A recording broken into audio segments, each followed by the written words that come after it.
No, but that's not the one I thought it was.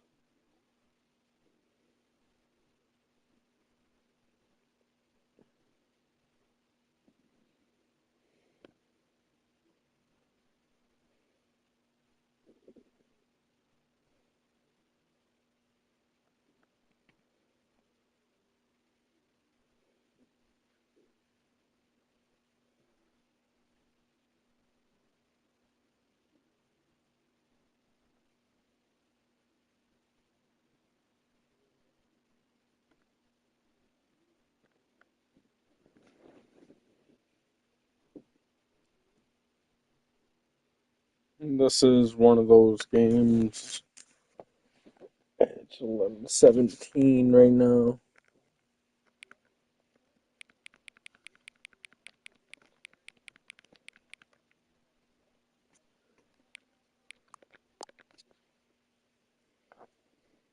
How far did I make it into this? Hang on, hang on. Before we get started, can I just say something?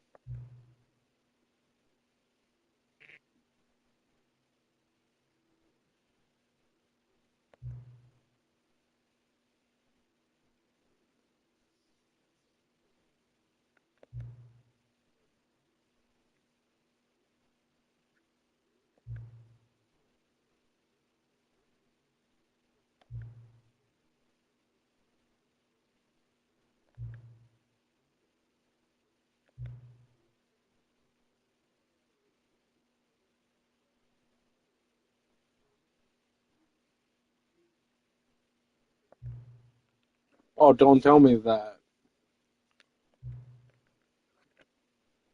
Alright, I'll let you get back to your video game now. I appreciate your body.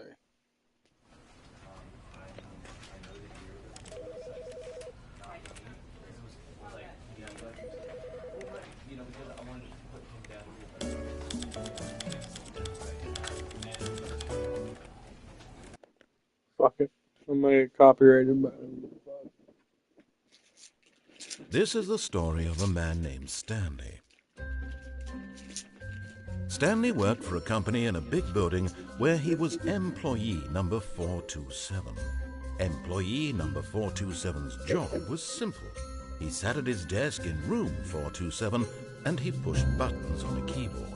Orders came to him through a monitor on his desk, telling him what buttons to push, how long to push them, and in what order. This is what employee 427 did every day of every month of every year.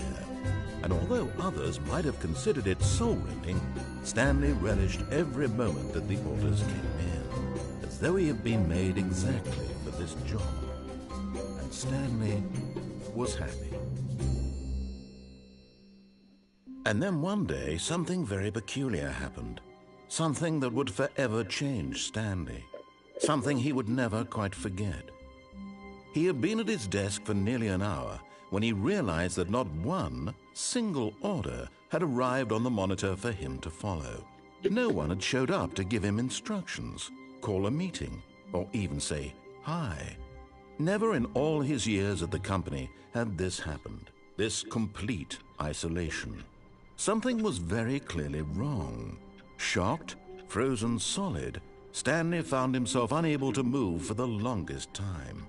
But as he came to his wits and regained his senses, he got up from his desk and stepped out of his office. Welcome back.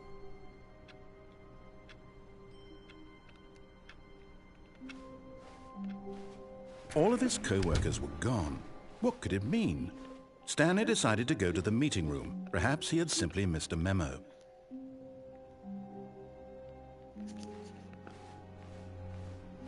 420, haha. Oh, good. You notice my sign. Yes, I have something very exciting to show you.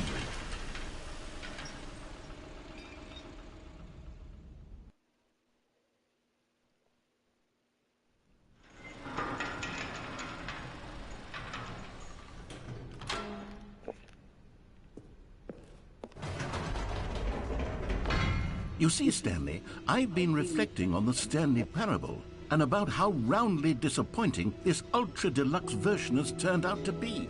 The original Stanley Parable was a landmark, and any new content for it should live up to that legacy. So forget this ultra deluxe nonsense. I say we take it one step even further.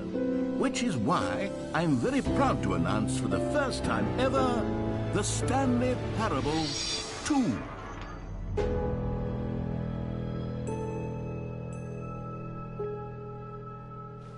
Yes, you see, isn't this far superior to a measly port with a few minor additions? Think of all the new territory we'll cover with a fully fledged sequel. An entirely new experience, built from the ground up.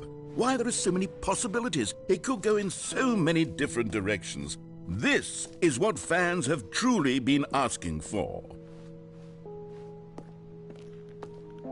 Oh shit, sorry, I thought I had my Now, mic to be clear, unmuted. I haven't quite nailed down what exactly the Stanley Parable 2 is going to be, but let's take a look at some of the features I've been developing for it. I figure that if I can loosely organize a handful of interesting concepts, that surely the game will sort of naturally spring up around them. It'll all work itself out. Game development is much more of a fuzzy magic than anything scientific or logical, really.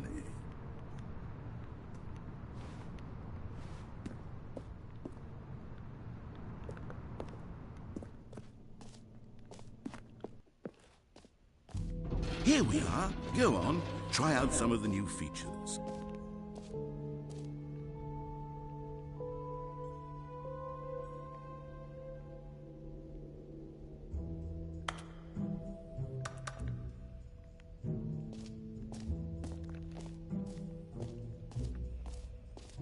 Okay, I'll be honest, I haven't yet decided on this one. I think that in the new version, the office could use a bit of decoration, like balloons. But I'm undecided on Get Well Someday and Happy 12th Birthday. Which would you go with? You know, sometimes when you solicit another person's opinion, it makes you realize that you knew which one you actually really wanted all along. Get Well Someday it is. No.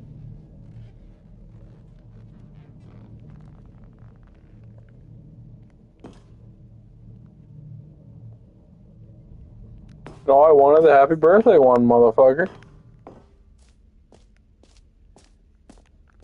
Yeah, see? Maybe I should have gone with... No. No, I've made my decision. We're moving on.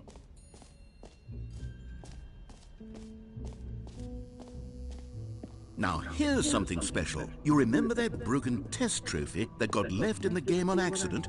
Well, I'm developing a technology to simply give you the trophy. Yes. You see, you'll come to this lever, and when you pull it, the trophy... Okay, perhaps I should have clarified.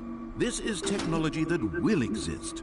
Right now, the trophy is still fully broken. I'm not a wizard, Stanley, but I guarantee it will be fixed in the sequel to at last satisfy the hordes of ravenous fans all over the world who have been uproariously demanding this feature. Gamers, we hear you, and I promise it will happen.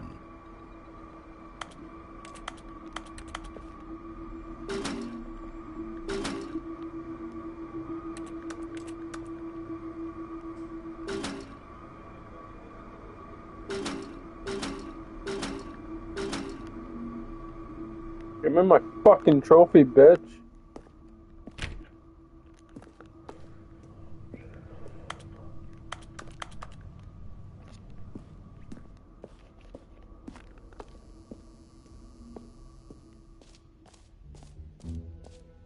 What else? What other exhibits haven't we seen yet?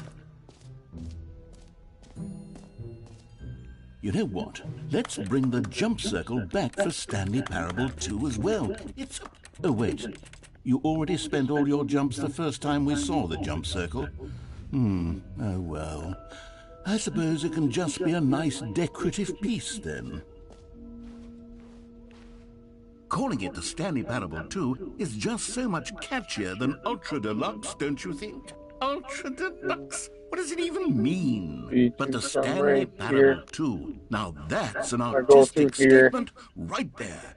It's future-oriented. It screams progress and innovation and long-term franchising potential.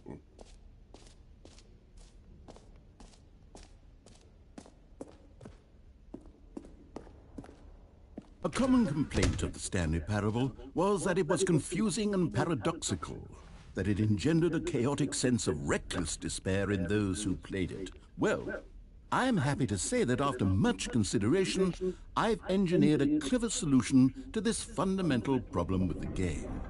It's the Stanley Parable Reassurance Bucket. You see, Stanley, anytime you're holding the bucket, a sense of calm and ease will fill your mind and your heart. It's true. As long as you hold on to the bucket, the many disorienting contradictions of the Stanley Parable will feel perfectly normal and perhaps even comforting. You may even come to long for the gentle embrace of jarring cognitive dissonance while the bucket is in your arms. And to be honest, it's a much more convenient solution for me than actually redesigning the game to be less uncomfortable.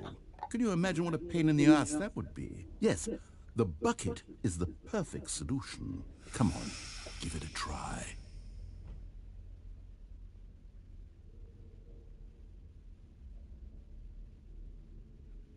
I will in a second.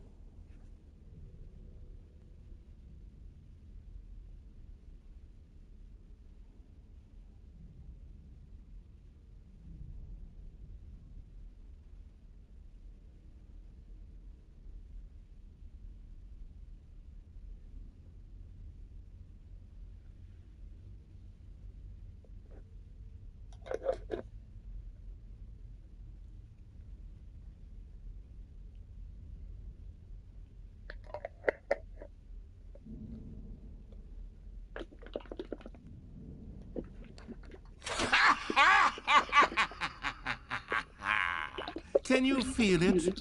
The glow of comfort, even in the face of crushing despair, must already be sweeping through your body. And in fact, can I say that I do believe the bucket lends you an air of charisma as well? I think that just holding it has made you the slightest bit more attractive as a person. The benefits of the bucket seem to go on and on, don't they? All this and more await you in the Stanley Parable 2.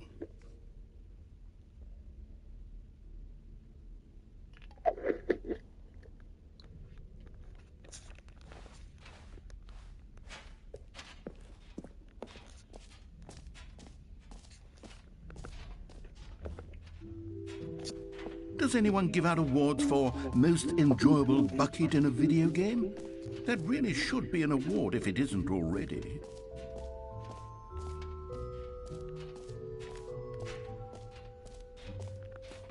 For the Stanley Parable 2, I asked myself, what do players really want? And of course, the first and most obvious answer is that they want to be individually recognized and validated as people. So with that in mind, my first... Sorry, I should have clarified. Right now, the button only says the name Jim. But of course, in the final game, this button will say your name, whatever name that is. Here, let's have you role-play as Jim to really simulate the full experience of this feature. Just play along. I promise you'll love it. Okay, here we go. Let's take a deep breath, clear your mind, forget whoever you are, and simply become a person named Jim. Jim. Whoa, hold on. I wasn't finished setting up the backstory. If you don't properly roleplay as Jim, then you'll never understand the impact of this button. Otherwise, it's just a stupid button that says somebody else's name. Okay, we're doing it again, and this time let me finish first. Now, allow yourself to become Jim. Imagine yourself... Jim. All right, fine, whatever. It's just a meaningless button that says Jim. Are you happy now? Get out of here. I'm done with this button. Why don't you go humiliate me in front of a different feature that I worked very hard on? Jim. See, if you'd only played along, that would have been your name the button says, but no. Instead, I can't even think about it. I'm taking the Jim button away. Jim.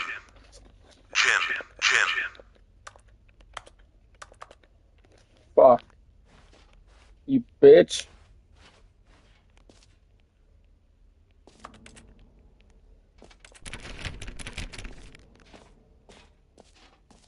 He took my button away, no.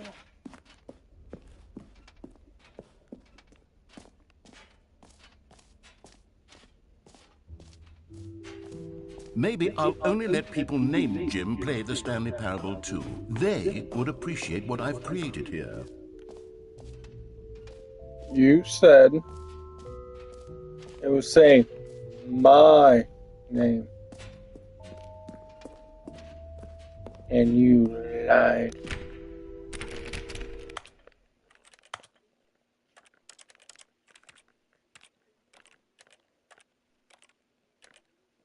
Very large.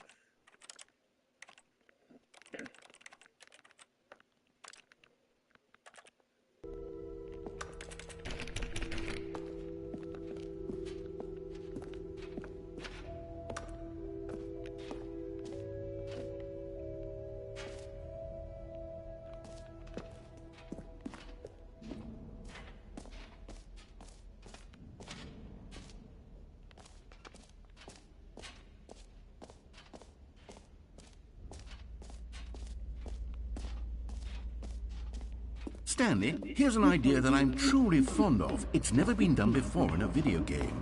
This is, in fact, a hole that you can fall down forever. That's right. Infinite falling. You can fall until the end of time, if you like. A stunning leap forward for video games as a medium. You see, isn't it wonderful? One of my more ingenious concoctions, if I do say so. Now then, since you've gotten to see the infinite hole, you can press the teleport button to pop back up to the top, and we can continue onward. Now, I don't mean to be a bummer, but I do recommend you use the teleport button to go back to the top. Maybe do it on the sooner rather than later spectrum of things.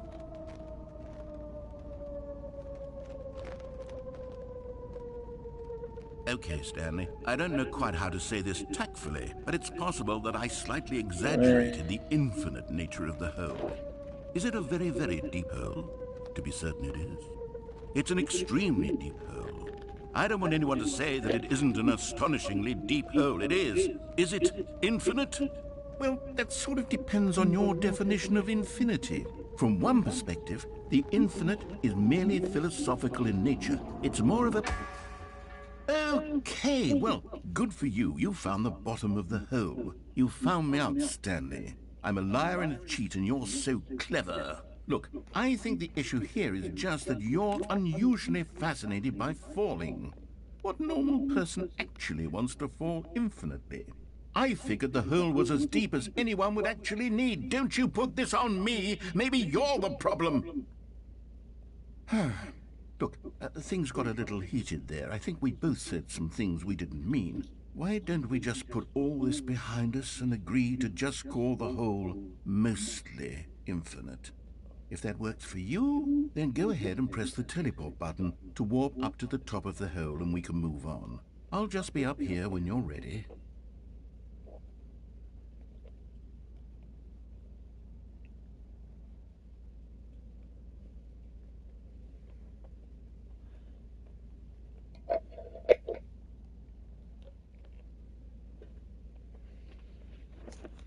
Great. Now, I'm very excited to show you even more of my ideas for the sequel.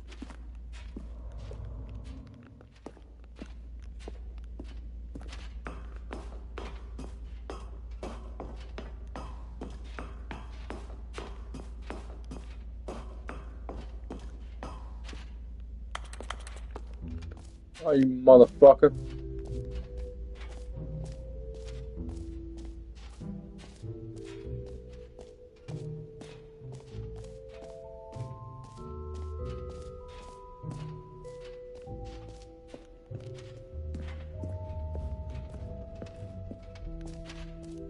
Ah, collectibles. Now it's a real video game. In the Stanley Parable 2, you'll run around gathering up these miniature Stanley figurines. And what's truly innovative is that there will be no reward for collecting all of them. I don't want to stifle the intrinsic joy of watching a number go up. You simply collect all of them, and then you move the hell on with your unremarkable life.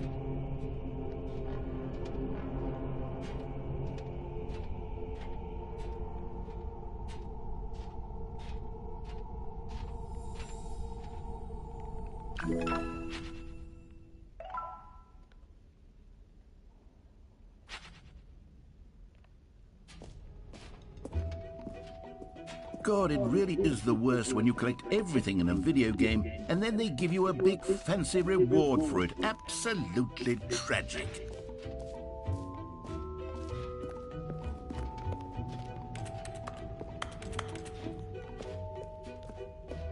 Five, six, seven, eight.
Ooh.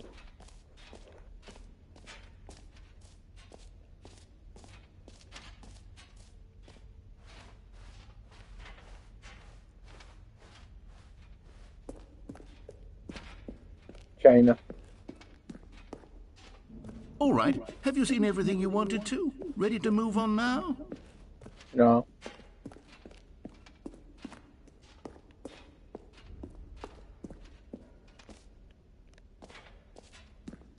So, Stanley, what do you think? Do you like all of the new features? Yes, I know it's not exactly clear yet how exactly these features will come together as one single coherent video game, but I can feel it in my soul. It's going to work. There's definitely a good game in there somewhere. Say, let's do an experiment. I'll arrange these new features together, and we'll see whether or not it coheres into a meaningful gameplay experience. Okay, are you ready? Here it is. I give you the Stanley Parable 2.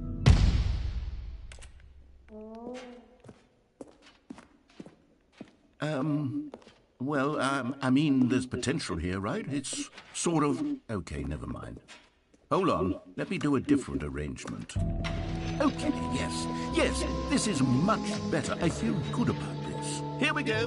Version 2.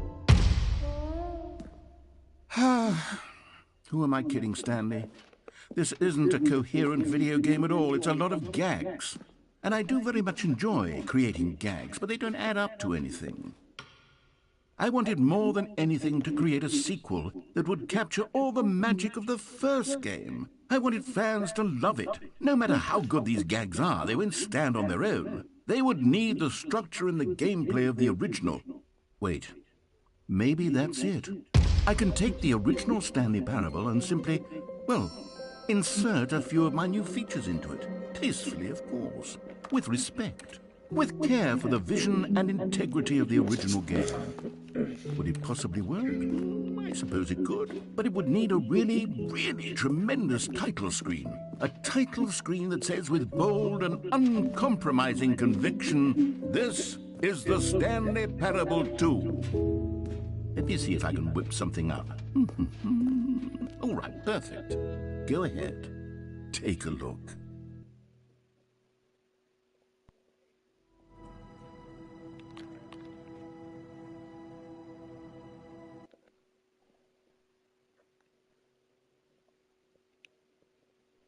This is the story of...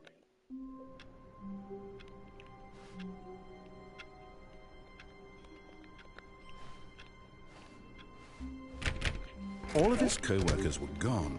What could it mean? Stanley decided to go to the meeting room. Perhaps he had simply missed a memo.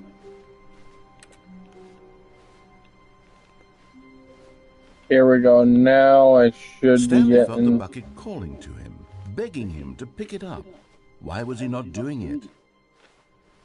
Stanley picked up the bucket.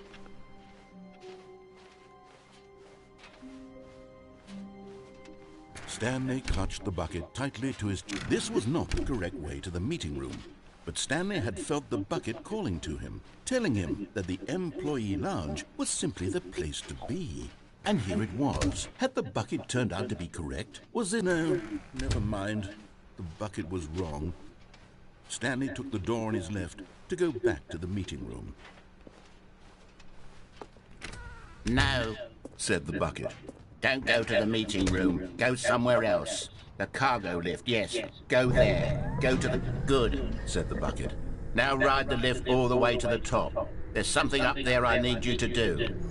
Stanley did not question why or how this bucket was speaking to him. It should have alarmed him, of course, because buckets can't talk. But Stanley chose not to think about this obvious fact. He was firmly convinced that the bucket had spoken to him, and he unthinkingly did whatever the bucket asked.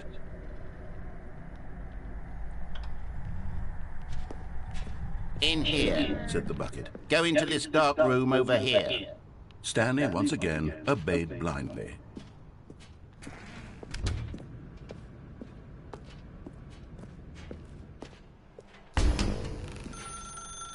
Now pick up the phone. Said the bucket. Pick up the phone, and it will take us back home, where we can go about life together.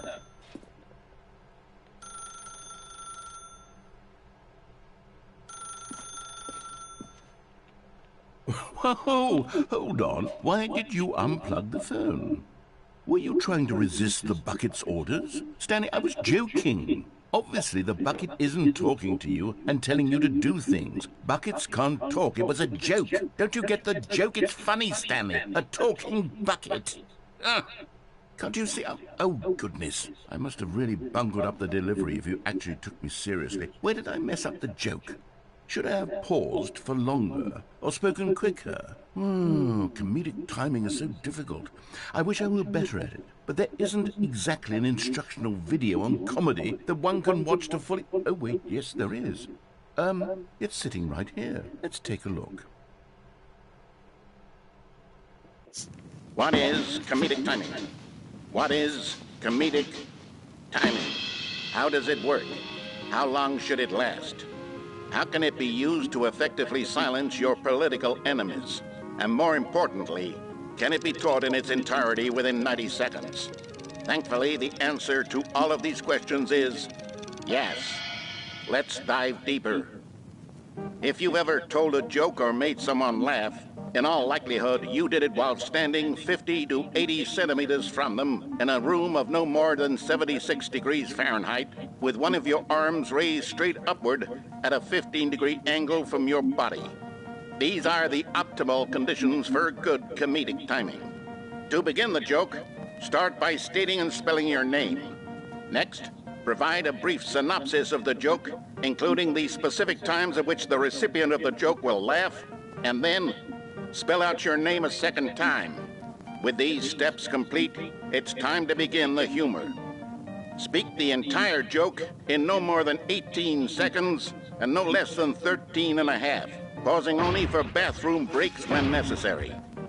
When the joke has concluded, it is customary to inform your listener that the joke is over by declaring in your loudest possible voice, "I'm Dunny with the funny." Let's practice screaming, "I'm Dunny with the funny," now.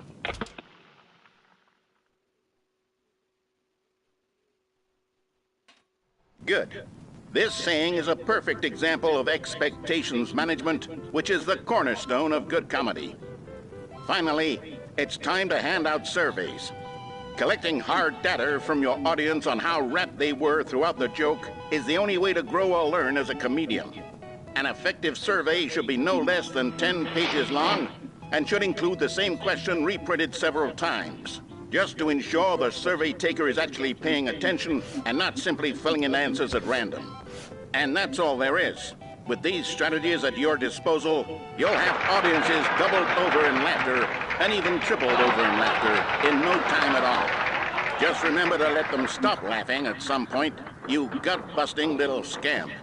After all, with each of us needed on the front lines of the war to fight the 12-legged invader who threaten our very existence, and who very likely die in a hailstorm of bullets and mandibles. All of us must be prepared to give our lives to this noble cause, just as our children must do after us, and their children after them. Godspeed, and may Earth reign supreme. Hey, goodness, this video is a little outdated, isn't it? Well, no matter. I think the fundamentals of proper comedic timing are still as relevant today as they were back then. So with that in mind, I believe the only way forward is for us to return to the two doors and walk through all of this again, so I can try telling my story with more appropriate comedic delivery. Come along, let's head back.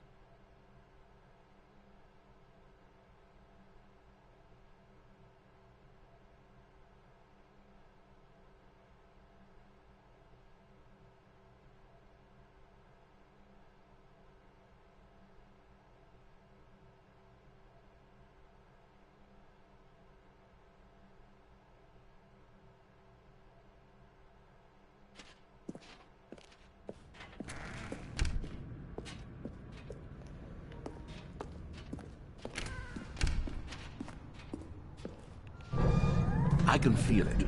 This time, I'm really going to nail the delivery. Oh, you You'll be in motherfucker. stitches. A talking bucket, you'll say? How ridiculous. How absurd. What a hilarious concept. The king of comedy. That's what you'll call me. Thank goodness we had the instructional video. Otherwise, who knows where we'd be right now. Well, I wouldn't be the king of comedy, that's for sure. The bucket spoke to Stanley. The bucket spoke. The bucket spoke. Oh, I'll figure it out on the fly. No need to overthink things.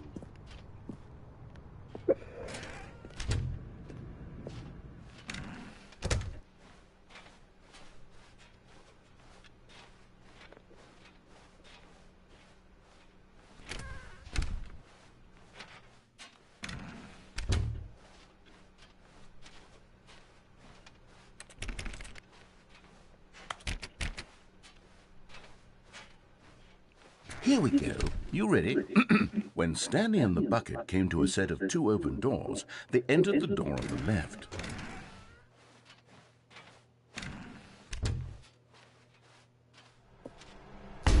What? We're back at the phone already? No. What's going on? There were supposed to be several rooms leading up to this. There was supposed to be a build-up to this point, a dramatic display of remarkable comedic wit which culminates in this scene with the phone. But now the timing's completely off. The joke will never land. Well, not the way it was meant to. And it's all my fault. I must have forgotten that the phone room comes immediately after the two doors room. What an egregious mistake. I've made a fool of myself. I don't deserve the title of King of Comedy. I'm nothing. I'm not even the lowliest joke-telling whelp. I think I need to go back and rewatch that instructional video again. Yes, surely that will help me improve my... Here we go. You ready? When Stanley and the bucket came to a set of two open doors, they entered the door on the left.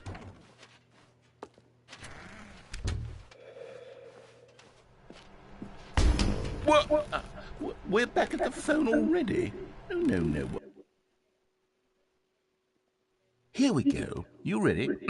When Stanley and the bucket came to a set of two open doors, they entered the door on the left.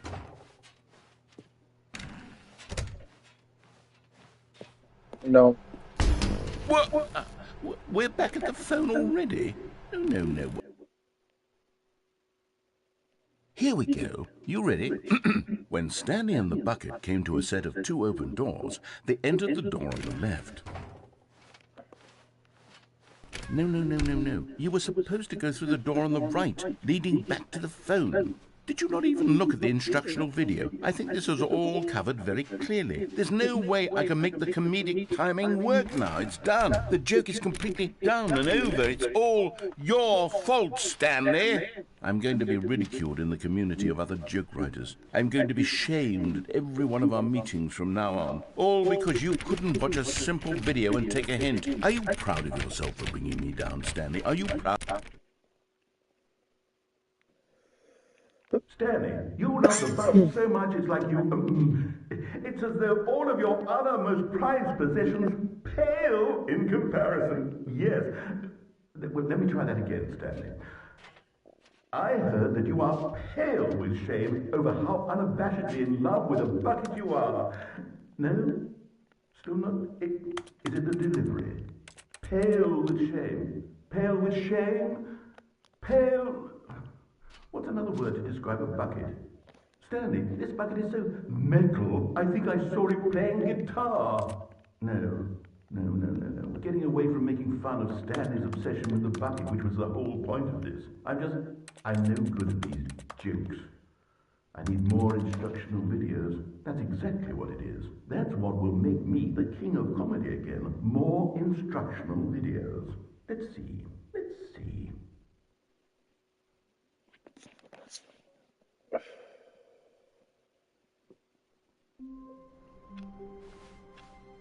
All of his co-workers were gone.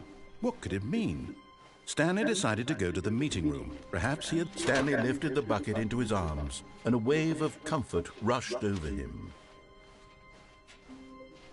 Stanley clutched the bucket tightly to his chest and entered the door on his left.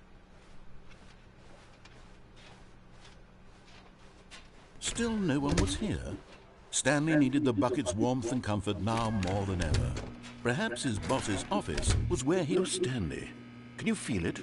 The broom closet. It wants the bucket. You can feel that, can't you? The aura of jealousy. It's as clear as day. This broom closet believes it deserves the bucket. I can really feel it now. It's a bucket. It belongs in a broom closet. That's what the broom closet is trying to say here. It's supposed to go with the other cleaning supplies. Good for you, Stanley. Don't give in. Don't hand over the bucket. I know how hard it must be, given the pressure that the broom closet is putting on your shoulders right now, but you have to be strong. This is your bucket. This is your companion and lifelong friend. You can't hand it over. Oh, no. We're getting into name-calling now, it seems. Is this how low the broom closet has sunk, that it has to resort to this stream of petty insults simply in order to get you to hand over the bucket? Stanley, I never liked this broom closet for a variety of reasons, but even this is worse than I had imagined. And wait, now the broom closet has the gall to imply that you and the bucket are not truly deep and lasting friends? That your relationship is purely superficial and convenient? That your life is so banal and meaningless that you'd feel the same sort of kinship towards any inanimate object which happened to lay in your path in an even partially enticing manner? Well, I'll never. Go on, Stanley. Lay into it. Really tell the broom closet off for its demeaning comments. Expand on the wide variety of experiences you and the bucket have shared together. Go through each of them point by point. Share your journal entries detailing the rich emotional landscape of your feelings for the bucket as they have changed and evolved over the years. Let him have it. I never know. Okay, I've got you something which I think will help settle this debate once and for all. Here we go. There. Now it's settled. No more debate, no more discussion. Take a hike, broom closet, with all your meandering philosophical diatribes about the nature of cleaning supplies and their relationship to broom closets in the natural order of things.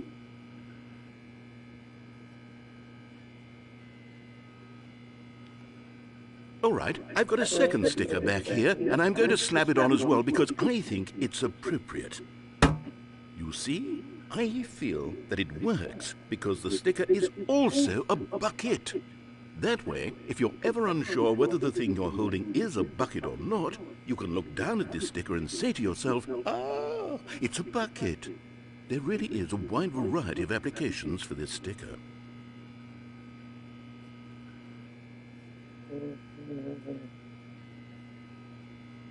You know what? I could take the name-calling and the dismissal of your kinship with the bucket, but now the broom closet is just giving us the silent treatment. And to be honest, I'm sick of the pettiness on display. You can stay here all you like, but I've had it with this impetulant room of cleaning supplies. Easily the most childish such room I've ever been in. I'll see you outside, and we can get on with the story about you and your bucket.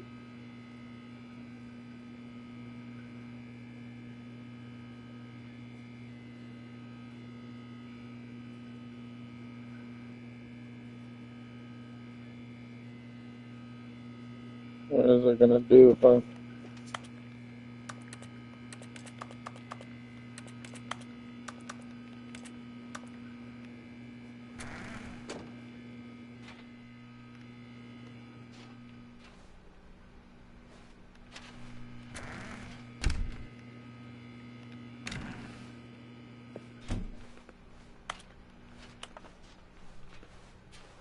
Coming to a staircase, Stanley and the bucket walked upstairs to the boss's office.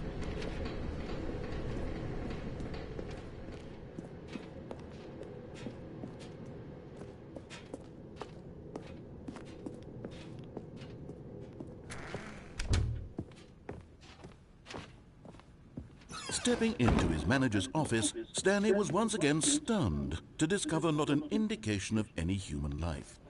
Crushed by the weight of this revelation, Stanley may have broken down into an emotional dumpster fire if not for the soothing presence of the bucket. Even now, in his darkest of hours, did the bucket's warmth and guiding light pierce the dark clouds of confusion and chaos.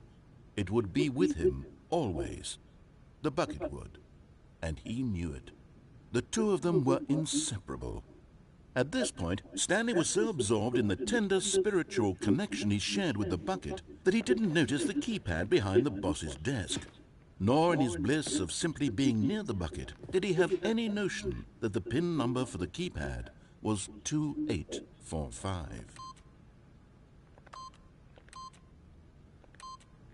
But Stanley guessed the correct code by sheer luck.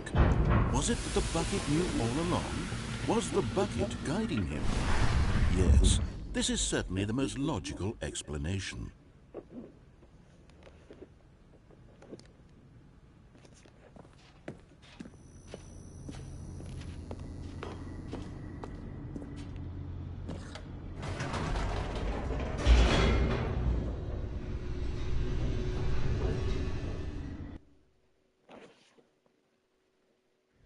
The elevator raced downward, plummeting towards an unknown fate. It would be all Stanley could do to keep himself together, if not for the bucket. Soothing him, comforting him, reassuring that in this darkest moment of uncertainty, he would be all right. The bucket is here for you, Stanley. Everything will be fine. No, it won't. Stanley and the bucket walked straight ahead through the large door that read, Mind Control Facility.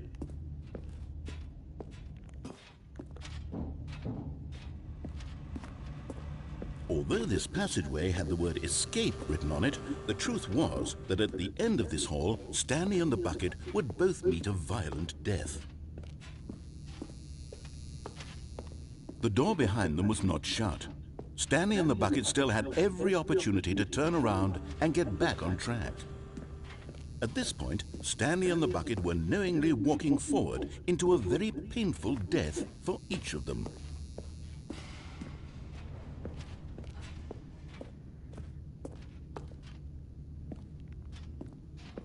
Oh yeah, no, I know where that goes. Already got that ending.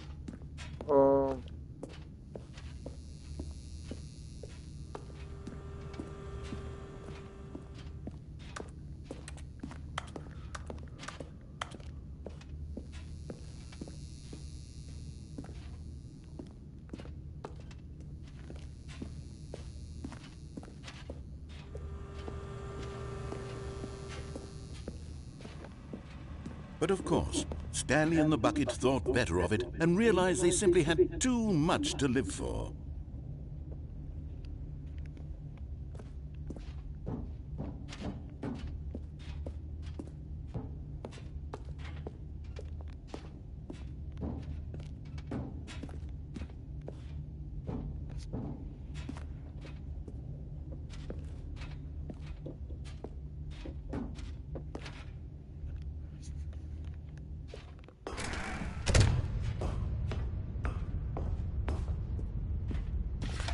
The lights rose on an enormous room packed with television screens.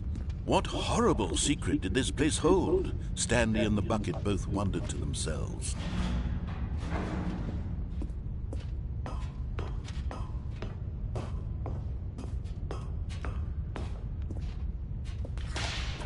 monitors jumped to life, and Stanley nearly dropped the bucket in shock. Everyone in the office was being videotaped, monitored like guinea pigs. The bucket had never seen anything like this, and it very nearly burst into tears as Stanley cradled it gently, reassuring it that everything would be fine.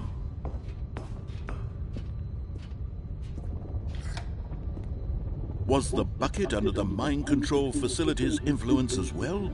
Had the bucket been told to do things it didn't wish to do? What kinds of things does a bucket want to do or not want to do in the first place? These questions raced furiously in Stanley's feeble mind. No! He screamed into the bucket. He couldn't accept it. His own life in someone else's control, never! He squeezed the bucket tighter, his one friend in the entire world. At this point, he could trust no one except for the bucket.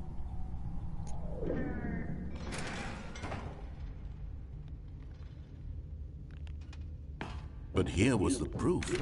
The heart of the operation. Controls labeled with emotions, happy or sad or content. Walking, eating, working, all of it monitored and commanded from this very place. And as the cold reality of his past began to sink in, Stanley decided that this machinery would never again exert its terrible power over another human life. For he and the bucket would dismantle the controls for good. Two best friends, Stanley and the bucket, up against the world. They high-fived in a really cool... But at the last second, the bucket jumped in and pressed the button to turn on the controls. Stanley gasped in horror. Had this been the bucket's plan all along? To take over the machine and claim the power for itself? How could the bucket have betrayed him like this? Stanley was prepared to throw the bucket away in disgust when suddenly an image appeared upon the enormous screen. Birds. Silly, silly birds. The control buttons became active again.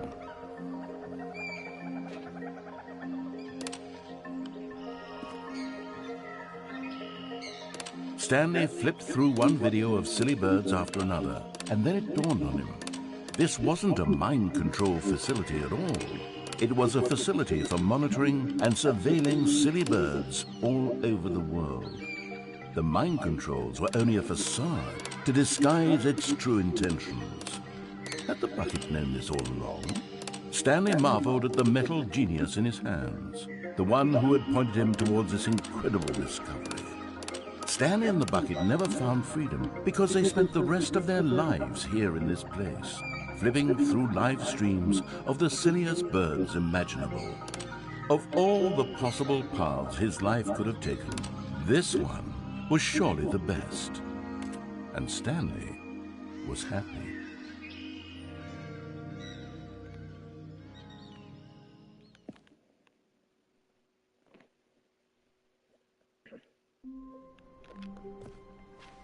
All of his co-workers were gone. What could it mean?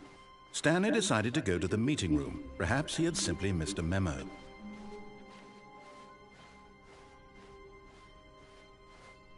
When Stanley came to a set of 2 open doors, he entered the door on his left.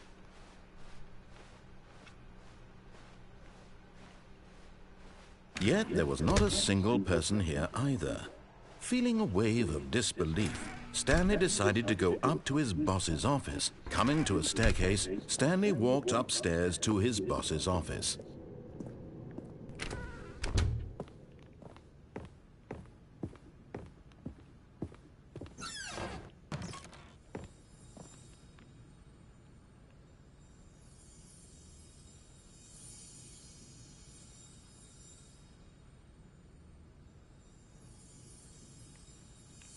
You found one of them. One of the miniature Stanley figurines. Remember, no reward for collecting all of these, only the intrinsic pleasure of a job well done. You can't buy that sort of happiness, Stanley. God knows I've tried. So, I implore you to savor each and every moment you come across one of these beautiful figurines.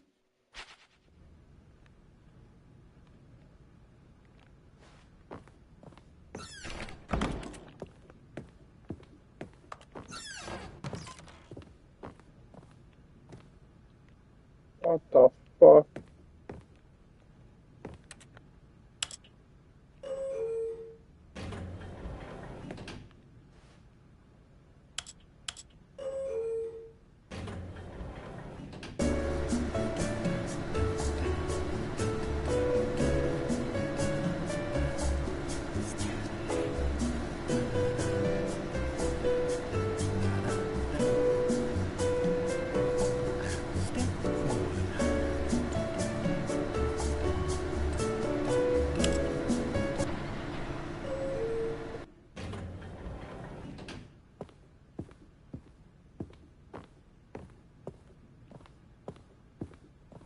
Stepping into his manager's office, Stanley was once again stunned to discover not an indication of any human life.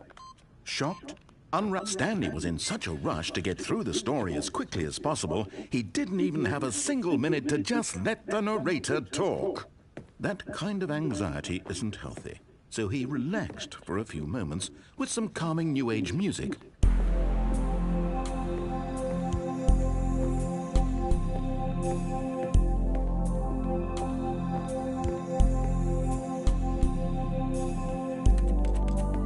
Feeling soothed and rejuvenated, Stanley calmly walked forward into the opened passageway.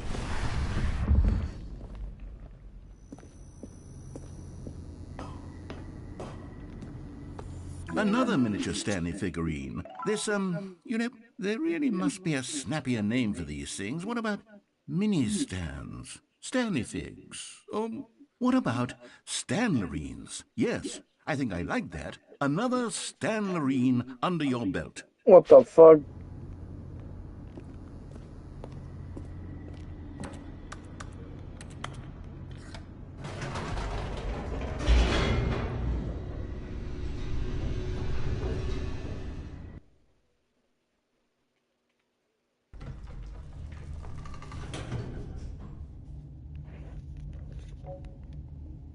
"52 minutes already? What the fuck? I don't even feel like it."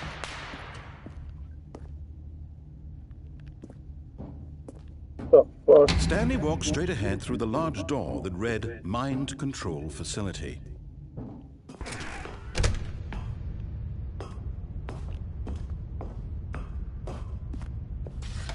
The lights rose on an enormous room packed with television screens. What horrible secret did this place hold? Stanley thought to himself. Did he have the strength to find out?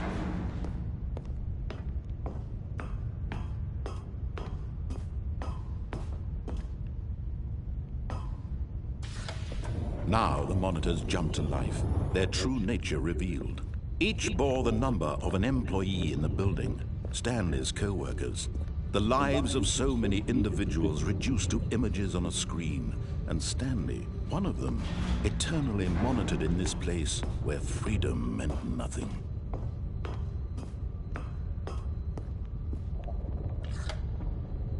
This mind control facility, it was too horrible to believe. It couldn't be true. Had Stanley really been under someone's control all this time? Was this the only reason he was happy with his boring job? That his emotions had been manipulated to accept it blindly? No, he refused to believe it. He couldn't accept it. His own life in someone else's control? Never! It was unthinkable. Wasn't it? Was it even possible? Had he truly spent his entire life utterly blind to the world? But here was the proof. The heart of the operation. Controls labeled with emotions. Happy, or sad, or content. Walking, eating, working. All of it monitored and commanded from this very place. And as the cold reality of his past began to sink in, Stanley decided that this machinery would never again exert its terrible power over another human life. For he would dismantle the controls once and for all.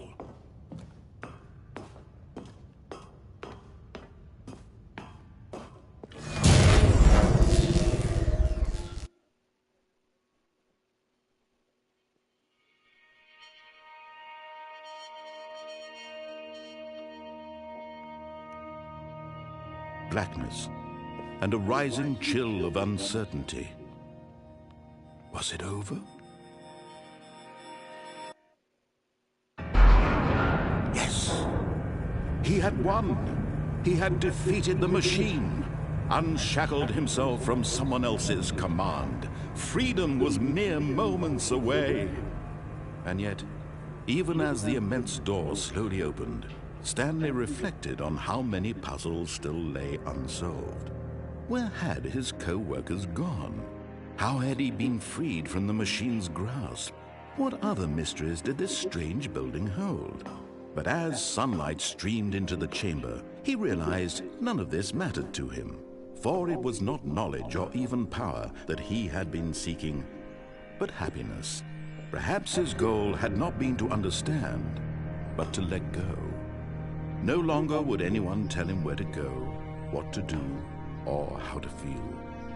Whatever life he lives, it will be his. And that was all he needed to know. It was perhaps the only thing worth knowing. Stanley stepped through the open door.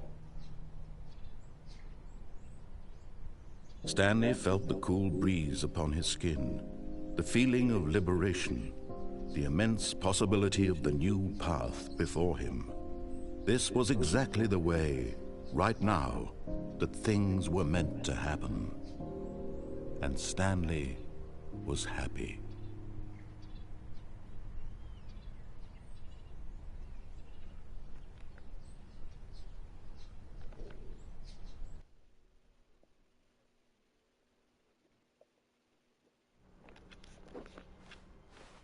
All of his co-workers were gone. What could it mean? Stanley decided to go to the meeting room. Perhaps he had simply missed a memo.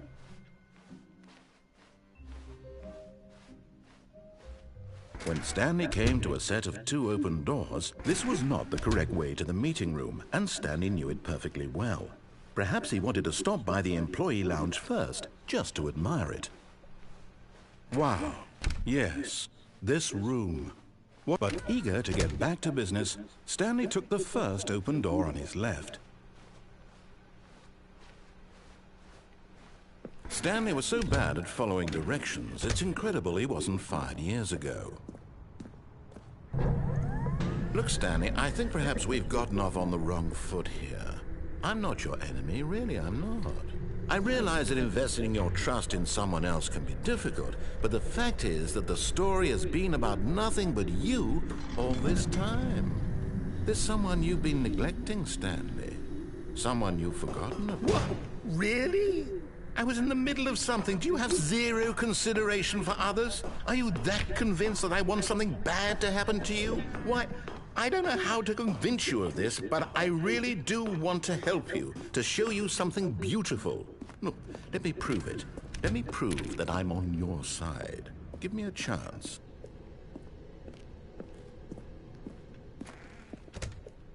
Now listen carefully, this is important.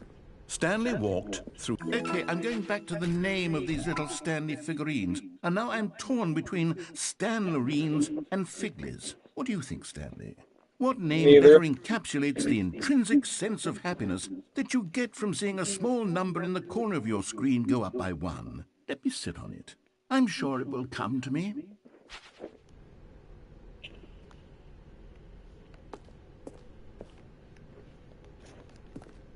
Aha, perhaps you misunderstood. Stanley walked through the red door. I still don't think we're communicating properly. Oh, thank God you are willing to listen to me. Do you see that I really have wanted you to be happy all this time? The problem is all these choices. The two of us always trying to get somewhere that isn't here. Running and running and running, just the way you're doing right now. Don't you see that it's killing us, Stanley? I wanted to stop. We would both be so much happier if we just stopped. And I think I have a solution. Here, let me show you.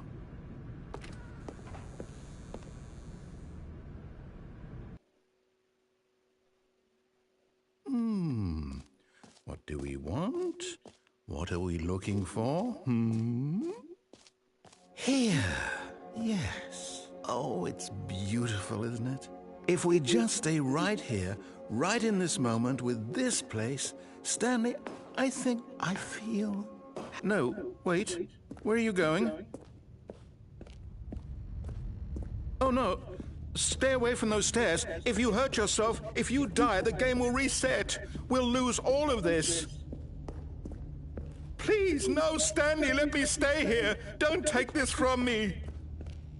Please, Stanley, think... No! Oh, no. No, what are you doing, Stanley? Please, I'm asking you not to take this away from me. I can't go back to what I was before. If you die, we'll both go back. Why are you doing this? Stanley, let's go back to the other room. My God, is this really how much you dislike my game? That you'll throw yourself from this platform over and over to be rid of it? You are literally willing to kill yourself to keep me from being... Yes, perhaps you can. Perhaps you finally see what I'm talking about. I know you'll see that we can't be happy if we leave this place. You can see that, can't you?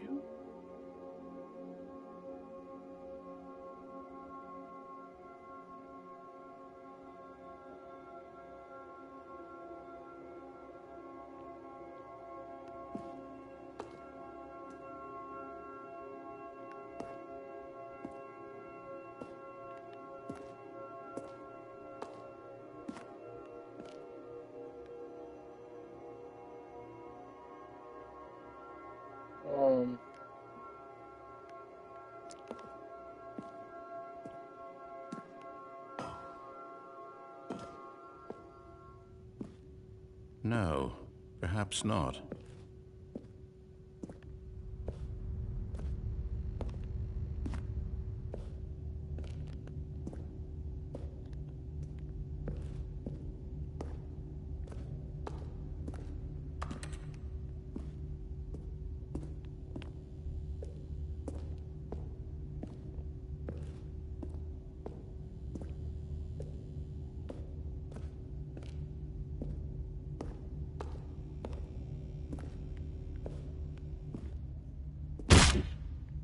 Maybe you're just getting a kick out of it. I don't know anymore. I just wanted us to get along. But I guess that was too much to ask. It looks like you wanted to make a choice after all. Well, this one is yours. Well, you know, when there's nothing else I can do. Is it over? It's going to restart, isn't it? I'm going back.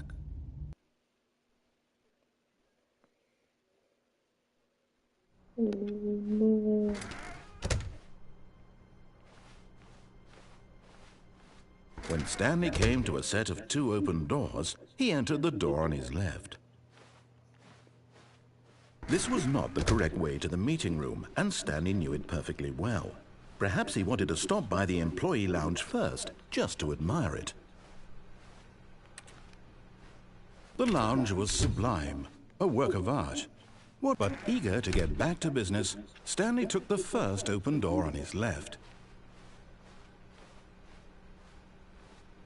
Stanley was so bad at following directions, it's incredible he wasn't fired years ago. Look, Stanley, I think perhaps we've gotten off on the wrong foot here. I'm not your enemy, really, I'm not.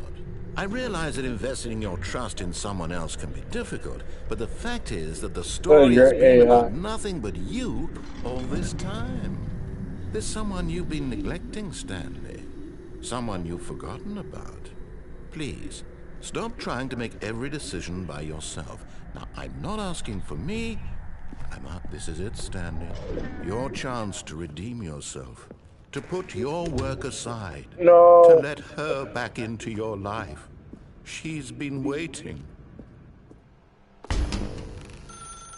That's her, Stanley. You need... Oh, no, you can't... Did you just unplug the phone? No, that wasn't supposed to be a choice. How did you do that? You actually chose incorrectly? I didn't even know that was possible. Let me double check. No, it's definitely here, clear as day. Stanley picks up the phone. He's taken to his apartment where he finds his wife, and the two pledge themselves to one another. Music comes in, fade to white, roll credits. Not picking up the phone is actually somehow an incorrect course of action. How is that even possible? None of these decisions were supposed to mean anything. I don't understand. How on earth are you making meaningful choices? What did you... Wait a second. Did I just see... No, that's not possible. I can't believe it. How had I not noticed it sooner? You're not Stanley. You're a real person. I can't believe I was so mistaken. This is why you've been able to make correct and incorrect choices. And to think I've been letting you run around in this game for so long. If you'd made any more wrong choices, you might have negated it entirely. It's as though you completely ignored even the most basic safety protocol for real-world decision-making. Or did you not grasp the severity of the situation? Well, I won't have that kind of risk on my watch. I'm going to stop the game for a moment so we can educate you properly on safe decision-making in the real world. Please observe this helpful instructional video. Choice. It's the best part of being a real person. But if used incorrectly, can also be the most dangerous. For example, in this scenario, a hypothetical real person named Rupert has a choice. He could invent a machine that eliminates food shortages across the world to make life better for all people. Or he could spend years of hard work forgetting how to read. Which choice would you make? Remember that unlike here, the real world makes sense, and at no time should you make a choice that does not conform to rational logic. If you find yourself speaking with a person who does not make sense, in all likelihood, that person is not real. Allow the person to finish their thought, then provide an excuse why you cannot continue talking. Turn to a partner and practice saying, "My goodness, is it 4:30? I'm supposed to be having a back, sack, and crack." Excellent. Making choices on a regular basis is the best part to a healthy decision-making process. Most medical professionals recommend making at least 8 choices per day. Do you make more than 8? Less? And finally, if you begin to wonder if your choices are actually meaningful and whether you'll ever make a significant contribution to the world, just remember that in the vast infiniteness of space, your thoughts and problems are materially insignificant, and the feeling should subside. At this time, your instructor will guide you in an exercise to test and reinforce the material covered in this video. Welcome back. You may have noticed that this room has begun to deteriorate as a result of narrative contradiction. But not to worry. Now that you're properly informed on good decision-making, we're going to revisit a choice you made just a few minutes ago and see what the correct thing to do would have been. This way, please.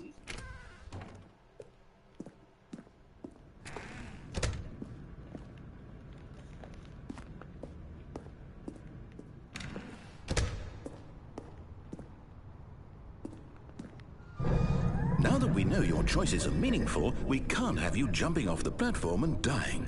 Imagine the main character dying senselessly halfway through the story. That story would make no sense at all. We just need to get you home as soon as possible before the narrative contradiction gets any worse. Unfortunately, it seems this place is not well equipped to deal with reality.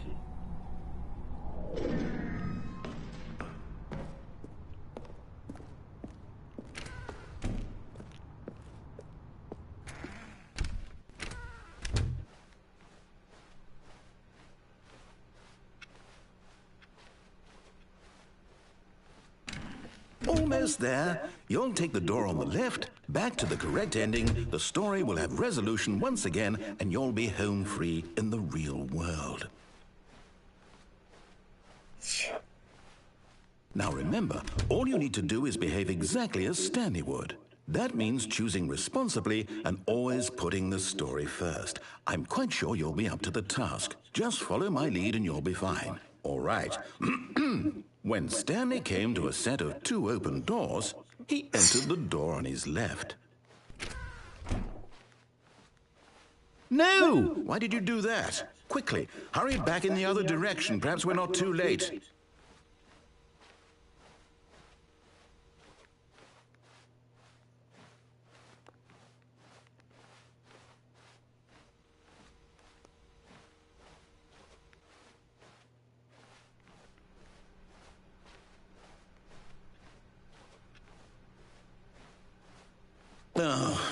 It's ruined.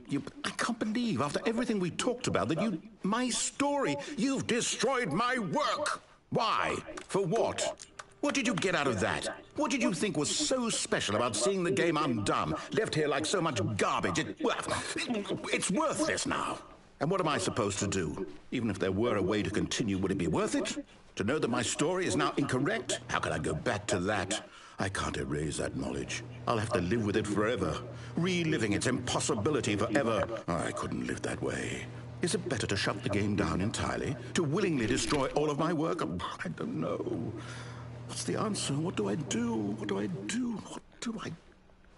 No, I have to. I have to shut the game down. I have to. I have to.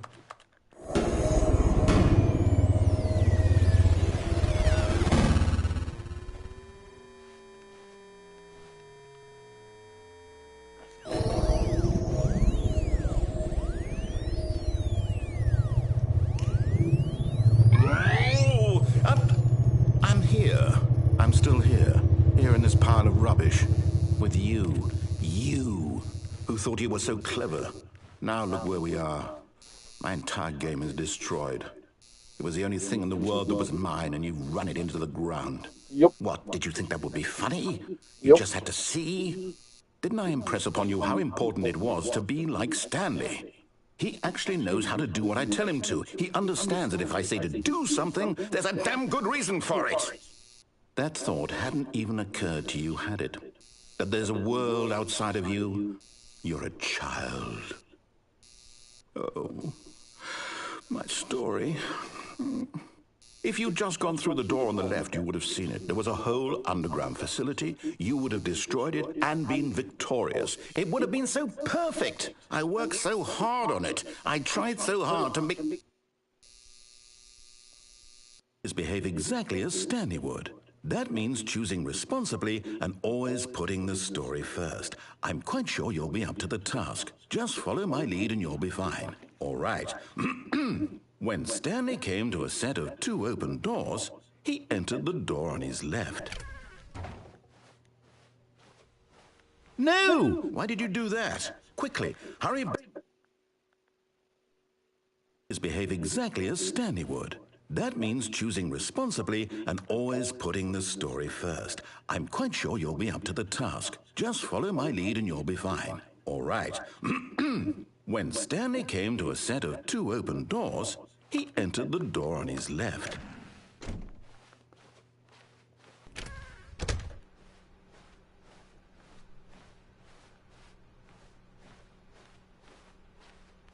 Yet there was not a single person here either. Feeling a wave of disbelief, Stanley decided to go up to his boss's office. Hoping he might come into a staircase, Stanley walked upstairs to his boss's office.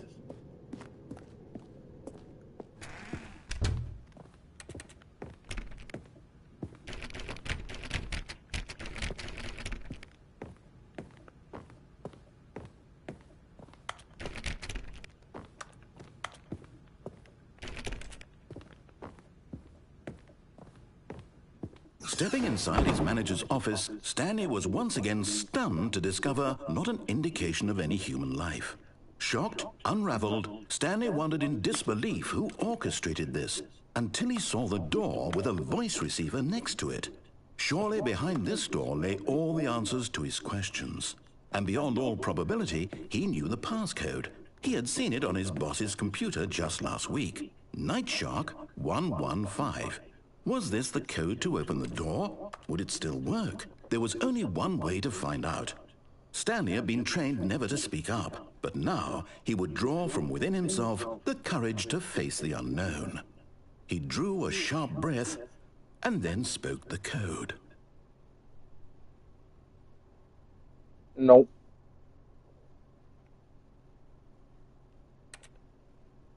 I guess Night Shark 115. Stanley spoke the code. Night Shark 115. He spoke it into the receiver, right there on the wall.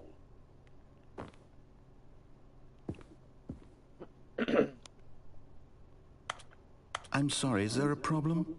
You didn't mishear me, did you? Please speak the code into the receiver. Otherwise, we can't get on with the story. This is a crucial step. Night Shark 115. Jesus fucking Christ. Okay, fine, you're not gonna do it, but you know what? It's pretty humiliating to bring you this far, only for you to suddenly decide you have better things to do. I asked you for this one single thing, for your respect. The kind of respect Stanley shows for his choices. He knows what it means to take a story seriously.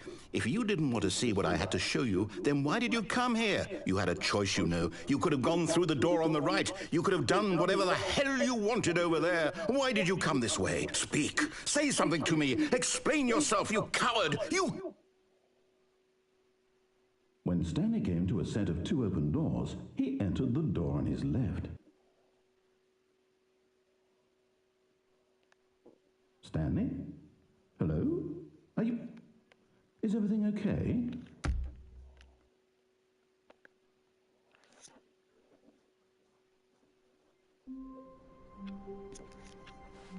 You heard it. Someone was following Stanley. He was sure of it. If he checked over his shoulder now, he would surely catch them. It was only a matter of time.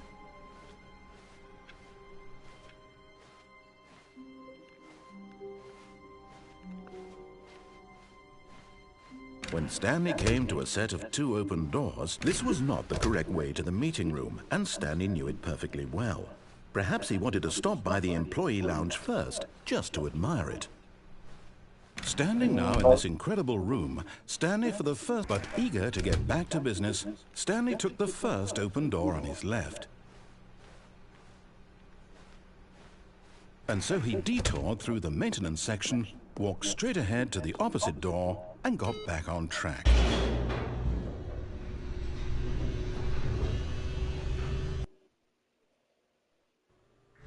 But Stanley didn't want to go back to the office.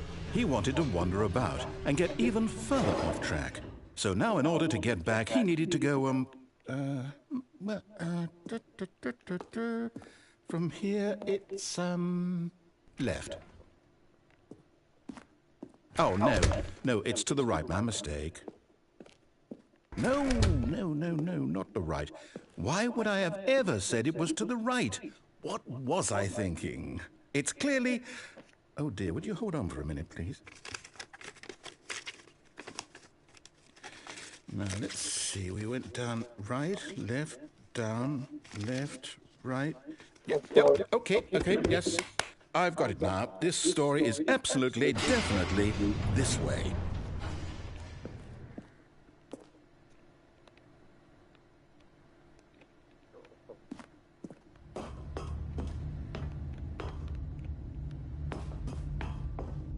No.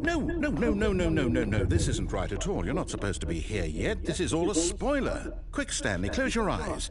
Okay. We just have to get back to, oh, who am I kidding?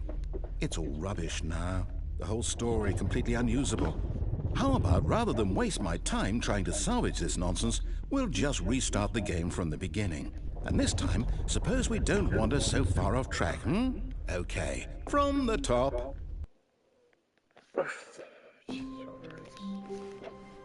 All of his co-workers were gone. What could it mean? Stanley decided to go to the meeting room. Perhaps he had simply missed a memo.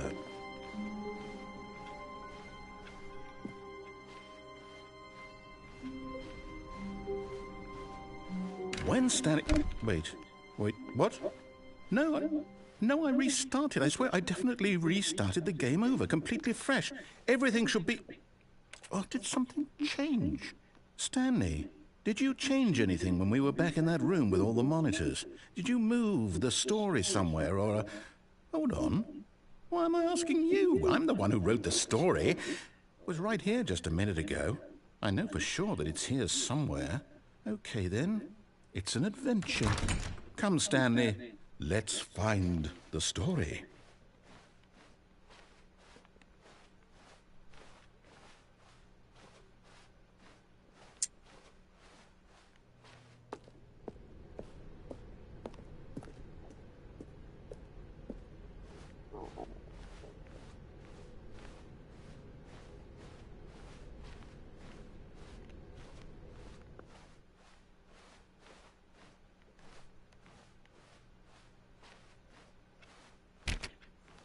I'll say it. This is the worst adventure I've ever been on. I can promise you there definitely was a story here before. Do we need to restart the game again? Well, I find it unlikely that we'll ever progress by starting over and over again, but it's got to be better than this. Okay, let's give it a shot. Why not? Just as I got around that corner. All of his co-workers were gone. What could it mean? Stanley decided to go to the meeting room. Perhaps he had simply missed a memo.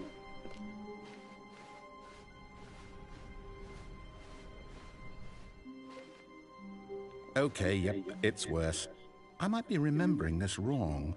It's possible the story is back where we just came from. Why don't we go back the other direction and see if we missed anything?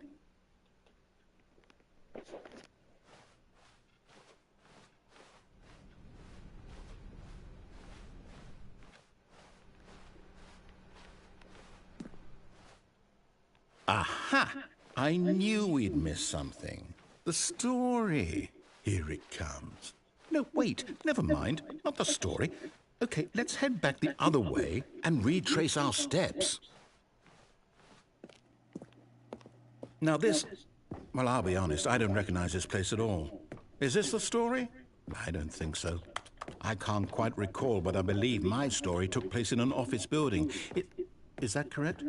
Do you remember, Stanley? Well, do you know what? Since I've completely forgotten what we were supposed to be doing, how about this? You win! Congratulations! I know you put in a lot of hard work, and it really paid off, so good job. Oh, no. No, I don't feel right about this at all. We both know you didn't put in any actual work for that win. Some people win fair and square, and this was not one of those situations. Okay, I'm getting weirded out by whatever this place is. I don't care what might happen this time. I have to restart.